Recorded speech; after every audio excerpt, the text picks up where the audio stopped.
So I just want to say hi. This is Michael Smith. I'm David Ito, and we're just having kind of a very chill conversation, not scripted, about um, men's resilience and men connection to ourselves and how these are really challenging times.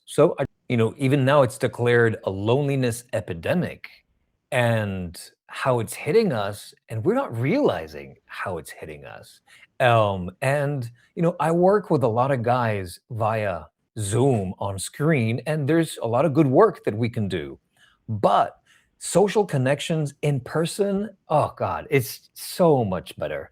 And we're just getting comfortable. We're getting comfortable in being behind a screen and not making the extra effort. So, yeah, the disconnect is huge, and it starts with us just not showing up to all those, like social, family, friend connections and event, just events in general. So these are really hard times, and there's a lot of uncertainty right now in the world. There's a lot going on politically. There's a lot going on economically. And these are scary times. And it's so easy to just get stuck on this little devil. And then that's all we do. It's like a pacifier. Any thoughts on that? Yeah. Yeah. No, I mean, we have to be intentional. This is a key for all of us to be intentional about awareness over how we can get lost and doom scrolling. I've been very intentional myself about I will go on Facebook or social media. I have to because of my work, of course. But for maybe I can tolerate 5 minutes before I start to literally notice, like mentally, this fog and energetically a fog overcoming me. So where I used to spend like an hour at a time a year ago, I can only spend 5, 7, 10 minutes tops before I disconnect. And it's designed to manipulate us, and it's partially succeeding, but we are stronger. Uh, and our intentions are stronger. And the fact that we're having this discussion, David, and it's very juicy, I know is going to inspire a lot of us to get off and intentionally cultivate connections with our media and what we ingest, like things like this, where that are discussions that are thought provoking and inspiring. Totally, totally. And right now I'm seeing, a number of people watching us live is growing, which is great. So welcome everyone who's watching us. Some of you might have just arrived. So today's topic is about the human disconnect.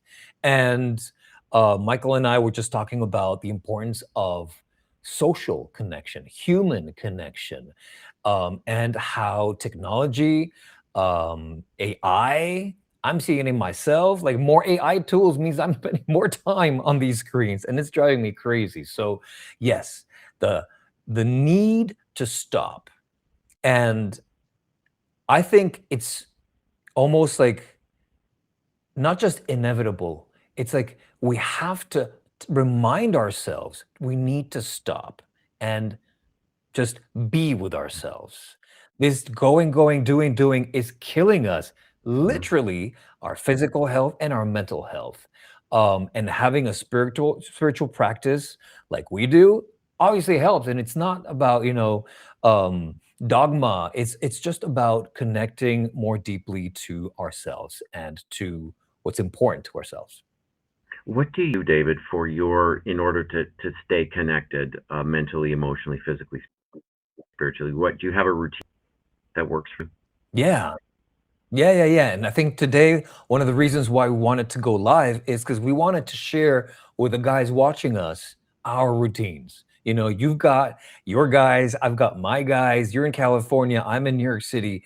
We're bringing like our energies together to just tell people what we do and what works for us. It doesn't mean that we have all the answers, but I think having a system, let's call it a system, is important. And so we're not just like leaves in the air. So my system is based on breath work.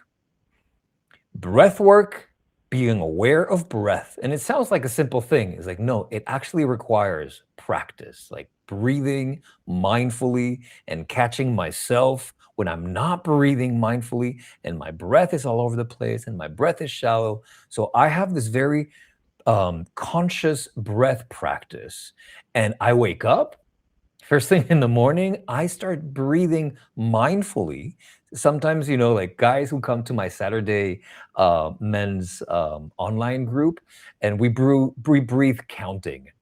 So whether it's breathing counting, there's different techniques, different counts, or just breathe, just being mindful of the breath. So breath is number one. Two is movement. And I'll share a personal story. If just It's just kind of like my biology and my circadian rhythm. If I don't get my movement in, movement, exercise, walking, just moving my body. So whether it's yoga, different kinds of yoga, whether it's just I'm lucky that my building has a gym, so just go downstairs and do some treadmill, do some elliptical, do some resistance training, but definitely movement. So for me, breath work, movement, and then, as I said before, stillness, meditation, mindfulness, and just try to bring stillness into my body and to my mind. It's a total reboot. I mean, it's better than any kind of medicine. So yeah, those are the kind of the three things that are in my toolbox. And I'd love to hear about yours. I, Same. Movement, breath, stillness all activate physiological processes in us to, especially the vagus nerve. I mean, when we talk about the vagus nerve, the fight or flight, you know, uh, the nerve that allows us to feel still is activated through breath. So for myself, I just came from a hot yoga class a few hours ago. I do that 4 times a week religiously. I make it an intentional ceremony. I do a whole bunch of other ceremonies, ecstatic dance, movement. That's one of my big ones. I love singing, so I do chanting, kirtan. Um, I do Buddha Sangha. I do other ceremonies, Lakota Sweat Lodge, which all of these practices that I do, I mean, I build my life around connection to others, social connections, and that is so fulfilling. I mean, we get all the oxytocin from these as well when we get uh, social connections. We really feel like others are hugging us, the universe is hugging us energetically. Our brain waves change into the theta state. You are seeking connections with yourself and others, you're going to get a host of physiological benefits, as David and I both receive through the breath work, synchronizing the breath movement, and then finding that still point within. And that is the commonality in our work, David. And that's why was why we had an connection when we were at Easton Mountain a couple of years ago. Yes, yes. I mean, it's not for nothing that we became friends. Like if we have similar practices and similar mindset and approach towards life. Um, but out of all of these, I think the hardest one for guys to do is the social connection. And again, we're not talking about being online and on like social media and stuff. I'm talking about the in person, because the breath work you can do by yourself, the movement you can do by yourself, the meditation you can do by yourself. If we go beyond, nutrition, sleep, these are kind of all in my wheelhouse. This is the stuff that I coach guys about. But finding valuable, like a tribe, people, men who are like-minded, like-spirited, and not just on a chit-chat text, but like actual in person. It's so hard. It's really hard for me in New York City, Michael. Like I am just Mm. like live in a tiny little apartment in Manhattan. I love it here, but it's like just the mere size of the city. It's overwhelming. And I have millions of people Mhm. around me. What about the people who live in a rural area, somewhere, wherever, Mhm. whatever country they live in, and they just don't even have the chance to find, the like-minded, like-spirited people. So I think that building community needs to be a priority for all of us, and we need to take action on that. We cannot be lone wolf anymore. Absolutely. It's so true that uh, it's a currency. It's a form of energetic currency that is worth its weight in gold and then some. We have the world fragmented, divided, and the powers that be intentionally trying to disconnect us. There is a nefarious agenda going on with social media, with those that run the media. There is an intention that I can feel, and I'm sure many of the viewers can feel, being sensitive to energy that they do not have. Those that pull things and control media, do not necessarily have our best interests at heart because they're trying to divide and disconnect. Act that you take. Think right now, those of you that are engaged with us, if you've made it thus far, what is one small action that you can take today in the next 24 hours to reconnect yourself with yourself, number one, and with others, number two, even if that's just sending a voice text. I love to send voice text. I Or know. making a phone call. Um, Along those lines, that gets energy moving, and connection is currency. Yeah. So much. So true. So true. Honestly, I think that people who have strong connections, friends, family, partners, are the ones who will end up being most resilient because, as you said, it's gold. It's the highest Mhm. value currency, and it also keeps us accountable. I really think that creating community, and when we don't have community just at arm's reach, because sometimes that's just not available, then of course online community is a great option. I mean, so let me ask you about your work, Michael. Like, do you work one-on-ones? Do you work groups? Like all the good stuff that we've been talking about, like how do you share them with the world? Yeah, I love doing personal mentoring sessions. It's guidance. I'm a former therapist, so I have those skills in my wheelhouse. I help people overcome challenges in the sessions. I teach a lot of classes, both online and in person. I offer retreats, and I'm doing a queer-centered, focused retreat in Fiji over the New Year. So, definition of ceremony is an intentional connection to our highest self. Uh, and often in with others, and that's what really lights me up and jazzes me. I'm just gonna kind of piggyback on something that you said, and it's about ceremony. And maybe for some people, ceremony sounds something very, I don't know, like it's just not their vibe. They think ceremonial is dogma, is you're stuck to a system, a religious group, or a cult or whatever.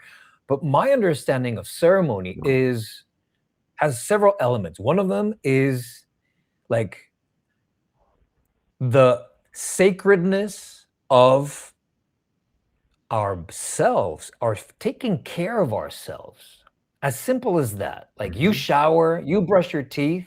Why wouldn't you also take care as ceremoniously as you do brushing your teeth in the morning to do all the other things that are necessary to be whole, to be wholesome? And so for me, ceremony is about creating A, the importance, and B, the habits towards creating those systems that will keep you in a much better place. I absolutely love that because I'm so glad you pointed that out because ceremony is a way of life and it has nothing to do with religion. It has nothing to do with dogma. often has nothing to do with spirituality, which can be a nefarious or not nefarious, nebulous concept for some of us. Ceremony is what I do every morning. Is the moment I wake up, I walk downstairs. The first thing that I do after getting out of bed is drink a glass of water, and I put my intention to have the water be blessed. I say, may this water nourish, cleanse my body, release any impurities, and then I set my intention for the day. And I literally feel energy coming out of my hands and going into that water. And that is a simple act. It takes 20 seconds. That is an act of ceremony or intention that allows us to, I mean, it works because the power of our thoughts is enormous. And when we attach a intentional thought to a relatively mundane action, um, the energy, the creation, the manifestation, and the life force that comes back to us, the law of attraction, is enormous. Totally, totally. I agree 100% with you, Michael. Um, so whether you call it sacredness, whether you call it ceremony, whether you call it just the importance of things, um, it's important to give them value. So also, we're talking. You said mentioned you do some retreats, um, and I just wanted to bring up something that you and I are doing in a couple weeks. So Mhm. let's bring it up. Yeah, there's this retreat that Yeah. Michael and I are hosting on May 3rd. It's a Sunday.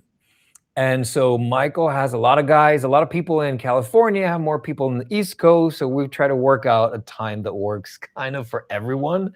So what is it? Michael, do you want to tell us about the retreat that we're doing?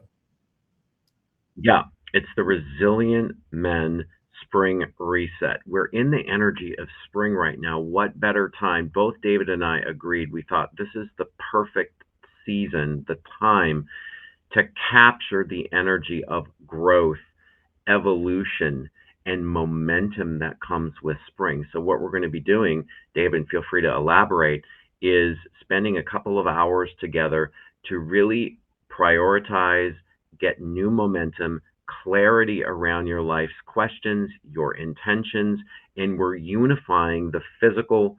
We're going to be doing movement practices, breath work, meditation, deep meditation, probably deeper than many of you have experienced. And this, these things uh, will truly give you new momentum towards all of the things that you're seeking to bring into your life.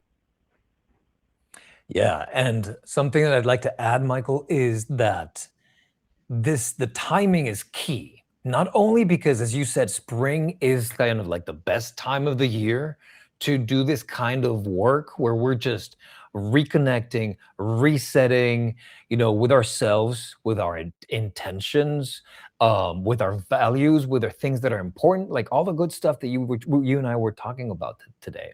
Um, but it's also about like the timing, the times. We're going through really difficult times. And I think a lot of guys need an anchor, need grounding. And so this is what we're trying to do, offer in this 3-hour retreat is a chance to reset, reground, recalibrate with simple tools. Nothing crazy, but when you put them together, that's when they become just so powerful. And like you just said, Michael, I run a Saturday group and we do breath work, we do meditation. And what we're going to be doing on Sunday, May 3rd, it's like a little bit I'm not going to say more intense, but because we have more time, we're going to be able to go deeper. So for a lot of the guys who are really seeking that chance, that opportunity to just stop and go a little bit deeper in this reconnect, because right now their lives do not feel connected. This is it. And I do not know of any other retreat of this sort online. Like I went through Eventbrite, I went through like all these other meetups. It's like I don't see anyone doing this kind of work, especially for men. This is just for men. So it's a whole different vibe. It's a whole different mindset. Michael, how can people check out your work? How can people sign up to the retreat? On my website, if you want to find out more about my work, you can go to empathconnection.com and sign up. Make sure to sign up for my mailing list. I send a weekly column out every week on Mondays. Yeah, awesome. And let me just share mine. Mine is daviditowellness.com. And there you can find all about the work that I do, but also you'll get the details about the upcoming event. So, Michael, I think yeah, it's been half an hour. We said we were going to stick to half an hour. We're pretty good at it. Michael and I are really excited to bring out and share like what works for us, the tools, because it's just so ever more important to take care of ourselves. And men, I'm sorry to say, we're not very good at asking for help.